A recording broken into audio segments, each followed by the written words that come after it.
Hi, I'm Kat. I'm based in Berlin, Germany, and I'm originally half German, half Chilean. Have lived all over the place, but have called Berlin home for the last 5 years now. I'm a podcast strategist and a storytelling strategist, and I also co-founded a co-working space for women, CoWomen. So before the pandemic, I had a very good mix of in-person because I co-founded a physical co-working space, but also working from home since my podcast and storytelling work is done from home. So luckily, I already had a big portion of what I do being something I can do from home. And I think personality-wise, I'm actually somebody who takes energy from being alone, from not being in huge crowds of people all the time. So I actually thought that would be a positive thing, or at least not a positive thing, but at least something that wouldn't bother me to have to be at home more. And I think at the beginning, when it was like, oh, this is just going to be for a little while, it was okay. So for me, I thought like, okay, spend some more time at home. I can do my work from home. That's fine. For CoWomen, we did close for a couple of months during the first lockdown, but then we're told we are allowed to be open just with distancing rules. So we thought, okay, that's all doable.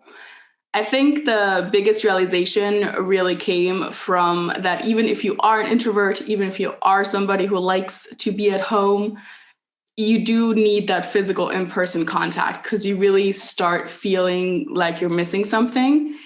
And it's still not the same as everything is fine and you're choosing to be at home, because I have like low level, you feel like anxiety or like an undercurrent of like negative things going on, since it is not a positive reason why you're staying home, right? This is not just like, hey, I'm having a vacation, this is lovely. It's more like there's a global pandemic going on, which is a negative thing. And that negative energy in quotation marks, even if you're home alone, makes a big difference. Then the other thing that you notice, of course, is that I'm lucky enough to have a partner, but you are limited in what you get to do. And I know from a lot of friends and family myself that it's really like a big testing ground for relationships and friendships when you either spend a lot of time only with that person or you don't get to see them at all, as in the cases of friends. So I think it's been a testing ground for relationships, in some ways positive because you do really spend a lot of time together and, get to grow together. But also you notice how everybody needs like different outlets, being able to go places, being able to meet friends, be able to do things. And work-wise, you also notice that as much as we can do digitally, and it's great, and that's what I do most of the time, having in-person exchange still is also something that's super important.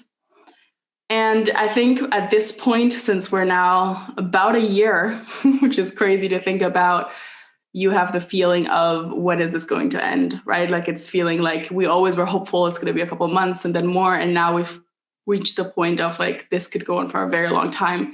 And we don't know how to deal with that. So family-wise, I've been fortunate that half my family is based in Germany and I have been able to still see them.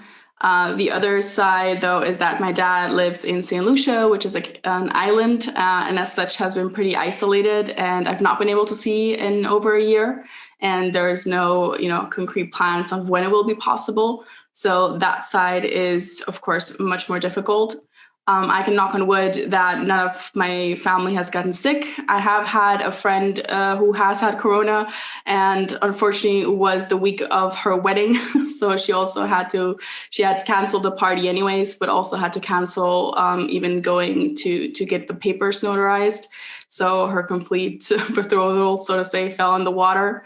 And I actually have a lot of friends in the health industry. So she's a doctor. That's why she actually got sick, because she was working at the corona station. And then my partner is a nurse. So they spend a lot of time much more directly affected by everything that's going on than me, who gets to, in quotation marks, isolate and chooses whether to go out or not. So that's also very different realities based on what you do and who you're surrounded with.